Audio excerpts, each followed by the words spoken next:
تو غسل کا جہاں تک مسنون طریقہ ہے، غسل کب واجب ہوتا ہے، غسل کب کرنا ہوتا ہے، اس کے لیے 6 کنڈیشنز اسکالرز بتاتے ہیں کہ ان 6 کنڈیشنز میں غسل واجب ہو جاتا ہے۔ پہلا جو اس کے اندر معاملہ ہے وہ ہے امیشن آف سیمن، منی کا خارج ہونا ان فارم آف پلیجر، اور ظاہری بات ہے یہ اس مرد یا عورت کو یا اس لڑکے اور لڑکی کو ہوگا جو پیوبرٹی ہٹ کر گیا ہے۔ امیشن آف منی، emission of semen in the form of pleasure, چاہے سوتے ہوئے ہو چاہے جاگتے ہوئے ہو۔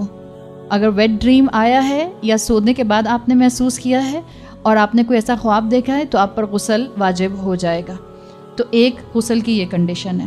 دوسری کنڈیشن، اچھا بعض لوگوں کو سیمن کا جو ڈسچارج ہوتا ہے وہ کسی بیماری کی وجہ سے ہوتا ہے، وہ اس غسل کے اندر وہ کیفیت نہیں آتی۔ نمبر 1 اس بیماری کا علاج کیجئے، اور نمبر 2 اس میں آپ کو ہر مرتبہ اپنا غسل اپنا وضو فریش کرنا ہوگا اور اپنے انڈر گارمنٹس چینج کرنے ہوں گے۔ تو اگر بیماری کی وجہ سے ایسا ہو رہا ہے، it's not due to the form of pleasure, تو پھر اس میں آپ پر غسل واجب نہیں آتا۔ دوسری کنڈیشن جس پر غسل واجب آتا ہے وہ ہے ہسبینڈ وائف ریلیشن شپ، اور اس کے لیے ذہن میں یہ رکھیں اگر ایجیکولیشن نہیں بھی ہوئی ہے، اگر if there is no ejaculation take place even then, اگر ہسبینڈ وائف کا ریلیشن شپ ہوا ہے تو اس کے اوپر غسل واجب آ جاتا ہے۔ تیسری چیز جس کے اوپر غسل واجب آتا ہے وہ ہیں پیریڈس۔ ہر عورت کو، ہر بچی کو معلوم ہوتا ہے کہ اس کا ریگولر سائیکل کیا ہے۔ آپ کا regular cycle let's say 5 days کا ہے اور آپ اپنا غسل کر لیتی ہیں 5 ڈیز میں، کبھی آپ کو 6 ڈے پر یا 7th ڈے پر براؤنش ڈسچارج آتا ہے، وہ براؤنش ڈسچارج جو ہے وہ آپ کے پیریڈز میں انکلوڈیڈ نہیں ہوگا، تو آپ اپنا انڈر گارمنٹ چینج کیجئے۔ اگر موقع ہے غسل کرنے کا تو موقع کر کے ایک دفعہ بہتر ہے تسلی کر لیجئے، ادروائز اب اپنا ہر دفعہ نماز کا فریش وضو کریں گے۔ کچھ خواتین کو استحاضہ کا پرابلم ہوتا ہے، اس کا علاج موجود ہے، اور اگر علاج نہیں ہو سکتا تو اس کنڈیشن میں بھی اسکالرز کہتے ہیں کہ ان پر ہر مرتبہ غسل نہیں آئے گا، اس میں ہر دفعہ ان کو اپنا انڈر گارمنٹ چینج کرنے کے بعد ان کو فریش وضو ہر نماز سے پہلے کرنا ہوگا۔ چوتھی کنڈیشن جس پر غسل واجب آتا ہے وہ نفاس کی سچویشن ہے، پوسٹ پارٹم بلیڈنگ، جو ڈیلیوری کے بعد خواتین کو بلیڈنگ ہوتی ہے۔ ہمارے ہاں ایک متھ موجود ہے کہ 40 دن تک عورت پاک نہیں ہوتی، 40 دن کی کوئی لمیٹیشن نہیں۔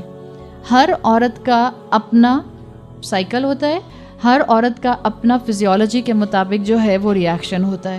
ہو سکتا ہے کوئی عورت ڈیلیوری کے 20 دن کے بعد فارغ ہو جائے، اب وہ 20 دن انتظار نہیں کرے گی کہ جب تک 40 دن نہیں گزر جائیں گے میں پاک نہیں ہو سکتی۔ جس وقت اس کی بلیڈنگ رک جائے گی اس کو اپنا غسل کر کے اپنا نماز اور روزہ اور جو بھی اس کی عبادات ہیں اس کو اس نے شروع کرنا ہے۔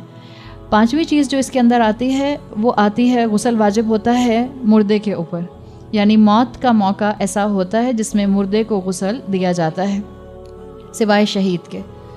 جو قتال میں جنگ کے میدان میں شہید ہوگا اس کو غسل نہیں دیا جاتا۔ اور چھٹا بعض اسکالرس کے نزدیک جو آپشن آتا ہے وہ یہ آتا ہے کہ جب کوئی نان مسلم اسلام کے دائرے میں داخل ہوتا ہے تو اس کو غسل کرنا ہوتا ہے، اس لیے کہ بعض صحابہ کو جب انہوں نے اپنے آپ کو اسلام کے دائرے میں انٹر کیا تو رسول اللہ صلی اللہ علیہ وسلم نے ان کو غسل کرنے کا حکم دیا تھا۔ تو یہ 6 کنڈیشنز ہیں جس پر غسل اسکالرس کے مطابق واجب آ جاتا ہے۔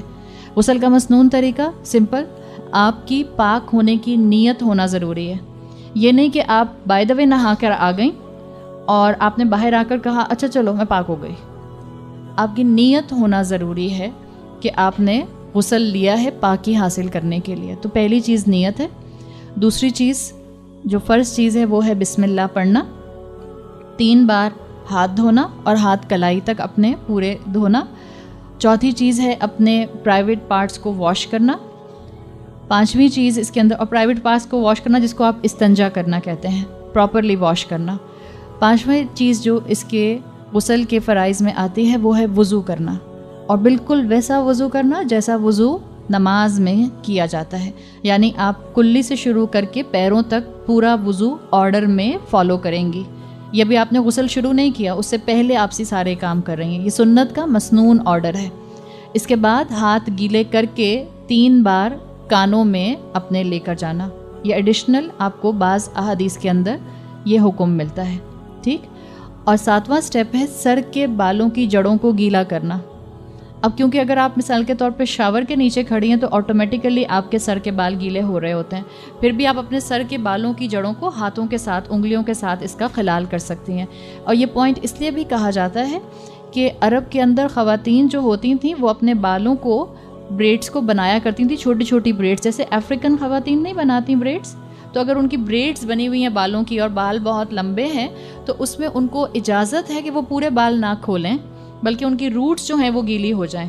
تو اسی لیے ہاتھوں کی انگلیوں کو گیلا کر کے اور اچھی طرح سے گیلے کو، اپنے اسکیلپ کو گیلا کیا جاتا ہے. تو سر کی جڑوں کو گیلا کرنا، دائیں پہلو پر جسم کے پہلے پانی ڈالنا اور پھر بائیں پہلو پر پانی ڈالنا. اس طرح سے آپ کا غسل مکمل ہو جاتا ہے. اور خاص طور پر جو آپ کا بیلی بٹن ہے، جو آپ کے آرم پٹس ہیں اور جو آپ کے انڈر نیز جگہ ہیں جہاں بینڈ ہوتے ہیں، اگر آپ بیٹھ کر نہا رہے ہیں تو بینڈ جگہ ہوتی ہے، وہاں پہ چانسز ہوتے ہیں کہ پانی ٹچ نہیں کرے گا، تو ان جگہوں کے اوپر خاص طور پر پانی کو پہنچانے کی کوشش کرنا تاکہ آپ کو پورے جسم کو پاکی حاصل ہو جائے. یہ غسل کا مسنون طریقہ ہے. اس کو سیکھیں، اپنی اولادوں کو سکھائیں اور اس کو آگے پھیلائیں، اس لیے کہ طہارت کا علم حاصل کرنا ہر مسلمان کے اوپر فرض عین ہے. اللہ تعالیٰ ہم لوگوں کو پاکی نصیب فرمائے تاکہ ہماری عبادات میں ویلیڈیٹی آ جائے. گمراہیوں کی رات میں